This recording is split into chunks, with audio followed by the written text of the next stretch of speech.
Assalamualaikum warahmatullahi wabarakatuh dan salam sejahtera.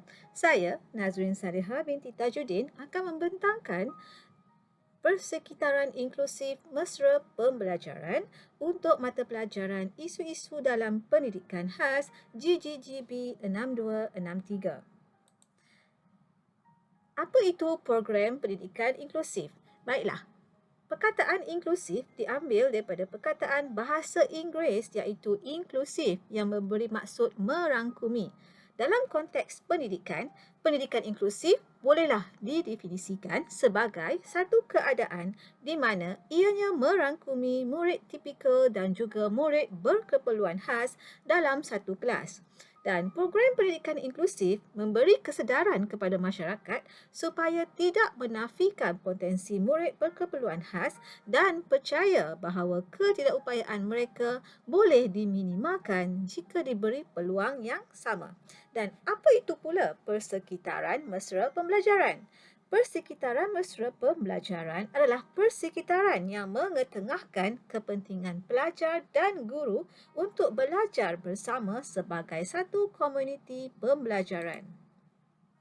Seterusnya, saya akan memperkenalkan sekolah yang telah saya pilih untuk membentangkan isu persekitaran inklusif mesra pembelajaran. Nama sekolahnya adalah Sekolah Menengah Kebangsaan Perempuan St. George yang terletak di Pulau Pinang.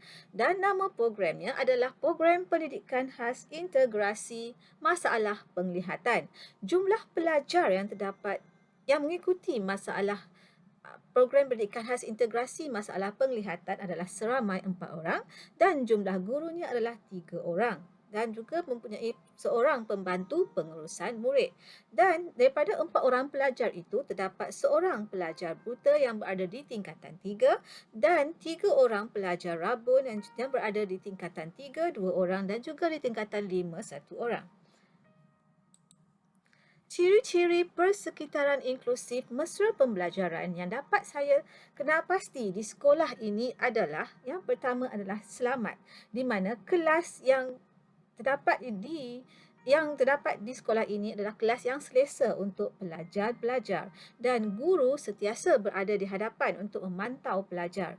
Dan jika dilihat di gambar ini di mana kedudukan pelajar-pelajar masalah penglihatan, mejanya berada di hadapan dan ini memudahkan guru untuk memantau dan juga mengenal pasti masalah yang pelajar hadapi. Dan pelajar mudah untuk bertanya kepada guru jika mereka menghadapi sebarang masalah. Dan jika di sebelah kanan, gambar di sebelah kanan menunjukkan gambar di bilik resource. Dan jika dilihat kedudukan kursi meja dan susun atur di bilik resource sangat tersusun dan ianya sangat selesa dan luas dan memberi persekitaran yang kondusif untuk pelajar belajar. Ciri-ciri yang seterusnya adalah seperti kemudahan-kemudahan terdapat di bilik resource sesuai untuk kegunaan murid masalah penglihatan. Dan antara kemudahan terdapat di bilik resource adalah seperti mesin braille, talking calculator, orbit reader dan juga portable closed circuit television CCTV. Ini sangat membantu pelajar masalah penglihatan dalam pembelajaran mereka. Ciri yang kedua adalah membuka peluang untuk guru dan untuk belajar dan mengambil manfaat daripada pelajaran tersebut. Guru-guru PPKI di sekolah menengah perempuan St. George ini sangat berkemahiran dan mempunyai pengetahuan dalam mengendalikan pelajar masalah penglihatan. Dan guru-guru PPKI dapat menyesuaikan kurikulum, pelajaran dan aktiviti sekolah dengan keperluan pelajar yang berpelbagai latar belakang. Dan guru mampu bekerja dalam pasukan bersama guru arus perdana, pelajar, ibu bapa dan juga komuniti. Ciri yang ketiga adalah ahli keluarga, guru, ahli komuniti turut serta dalam pembelajaran anak-anak. Ini dapat dilihat di mana ibu bapa di sekolah ini sentiasa mengambil berat dan sering bertanya berkenaan pembelajaran anak-anak kepada guru. Dan Jabatan Pelajaran Negeri dan juga badan NGO seperti St. Nicholas juga turut terlibat dalam menjalankan aktiviti bersama pelajar masalah penglihatan. Seperti yang dilihat di gambar di mana Pegawai dari Jabatan Pendidikan Negeri telah turun ke sekolah dan mengadakan sesi perkongsian bersama guru-guru pendidikan khas di sekolah tersebut, dan juga terdapat sesi cek mata yang digendalikan oleh St. Nicholas Home yang melibatkan semua pelajar masalah penglihatan di sekolah ini. Seterusnya adalah menggalakkan cara hidup sihat dan kemahiran hidup. Dan di sini dapat dilihat ya, pelajar masalah penglihatan diberi peluang untuk menyertai pelbagai aktiviti yang dianjurkan oleh pihak sekolah dan juga pihak PPKI seperti pertandingan merentas desa dan juga pertandingan bowling. Selain itu, mereka juga menyertai pelbagai aktiviti riadah dan juga aktiviti sukarelawan di luar sekolah. Seperti contohnya aktiviti riadah di empangan air hitam dan juga aktiviti sukarelawan di St. Nicholas Home. Dan penyelaras PPKI turut memaklumkan kepada saya yang mereka akan mengadakan kelas kesenian dan masakan kepada pelajar masalah penglihatan bermula tahun 2021. Ini adalah untuk membuktikan kepada masyarakat yang pelajar masalah penglihatan, pelajar buta, pelajar rabun ini mereka juga boleh masak. Ya. Dan seterusnya, yang kelima adalah peka budaya menyambut baik perbezaan dan menggalakkan pembelajaran untuk semua kanak-kanak. Guru-guru di sekolah ini meraihkan pelajar masalah penglihatan yang terdiri daripada pelbagai kaum dan latar belakang. Sebagai contohnya, semasa majlis sambutan Tahun Baru Cina yang diadakan di sekolah dan diraihkan bersama guru-guru dan pelajar-pelajar yang terdiri daripada pelbagai kaum, bangsa dan agama. Pelajar juga akan menyertai pelbagai aktiviti dan program yang dianjurkan oleh pihak sekolah, di mana program tersebut melibatkan pelajar tipikal dan juga pelajar masalah penglihatan, seperti program di Taman Negara Pulau Pinang yang melibatkan pelajar tipikal yang ditugaskan untuk membantu pelajar masalah penglihatan. Dan juga selain itu, pelajar masalah penglihatan juga turut diraihkan dalam majlis anugerah cemerlang yang diadakan di sekolah. Maknanya sekolah ini tidak mengetepikan pelajar masalah penglihatan dan melibatkan mereka dalam semua aktiviti dan juga program yang dijalankan di sekolah. Seterusnya adalah pembelajaran adalah relevan pada kehidupan seharian kanak-kanak dan kanak-kanak harus bertanggungjawab dalam membina pembelajaran mereka. Pelajar masalah penglihatan di sekolah ini terlibat secara aktif dalam aktiviti atau program yang dijalankan di sekolah atau di luar sekolah, di mana program yang disertai itu relevan dan bersesuaian dengan kehidupan seharian pelajar. Seterusnya, ini dapat membentuk jati diri yang tinggi dalam diri pelajar tersebut. Antara program ataupun aktiviti yang disertai oleh pelajar-pelajar masalah penglihatan ini adalah seperti program Ride for Sight, aktiviti renang dan juga hiking.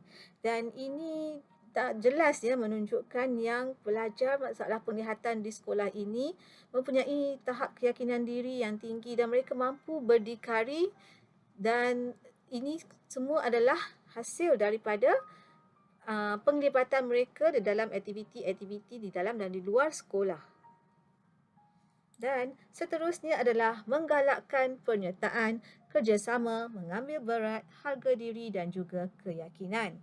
Pelajar masalah penglihatan di sekolah ini aktif dan banyak terlibat dengan pertandingan serta program anjuran sekolah, negeri dan kebangsaan. Dan antara program itu adalah pertandingan membaca Braille, pertandingan nyanyian, pertandingan menulis esei Braille dan sebagainya. Dan program-program seumpama ini dapat meningkatkan keyakinan diri pelajar. Seterusnya adalah gambar, ataupun jika dilihat di gambar ini ya, menunjukkan seorang pelajar masalah penglihatan di sekolah tersebut, iaitu Nurul Wardina, di mana ia telah dipilih untuk menjadi model untuk mempromosikan satu barangan kosmetik, iaitu barang lip matte ataupun lip gloss dari produk Scape Recipe.